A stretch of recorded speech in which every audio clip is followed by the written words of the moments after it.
So Longhorn Cavern is one of the most unique places in the state of Texas, and we really say that for two reasons. Number one is the uniqueness of our geology. We were largely formed by the work of an underground river, so it gives our cavern a much different look than you might have seen at other caves that you've been to in Texas or around the country. That's Evan Archilla, a park operator here. He says the second reason for the cavern's uniqueness is the sheer amount of history in it. And those true stories are all Texas-sized. The Civilian Conservation Corps was here from 1934 to about 1940. And these men from around the country, they were put to work during the Great Depression. They manually excavated our cavern. They pulled over 3,000 dump trucks worth of debris from inside Longhorn Cavern using nothing but shovels, pickaxes, wheelbarrows. Before the CCC began their work, the cave was used as a nightclub during the 1920s and early 1930s. Yes, even during those times of Prohibition. The performances by the live bands that played in the cave were even aired over the radio.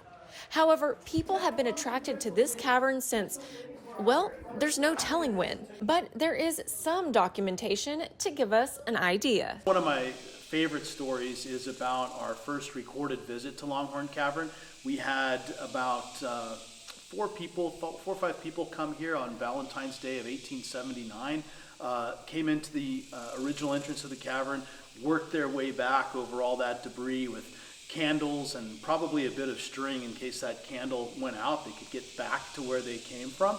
But they came to look at what they knew as the glass houses. Today we call it Crystal City. True stories and a few tall tales. With so much history to mine from underneath the Texas soil, there's no wonder why visitors from around the world come here to explore. We call Longhorn Cavern the National Cave of Texas because it's a one-stop place to go here in Texas for something that is unique to Texas beauty, unique to Texas history. Speaking of unique, it's different.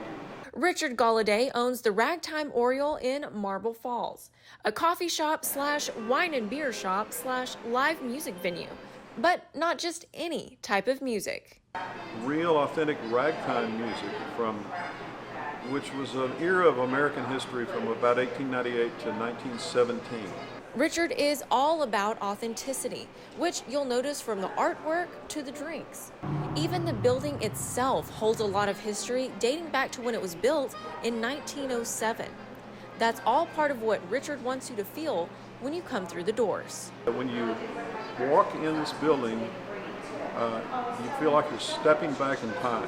As for the rest of the city, there's a mix of the past and the future, modest and modern. But one thing goes for all the business owners and residents. We're real proud of it. There's a lot to be proud of here and in the rest of the state.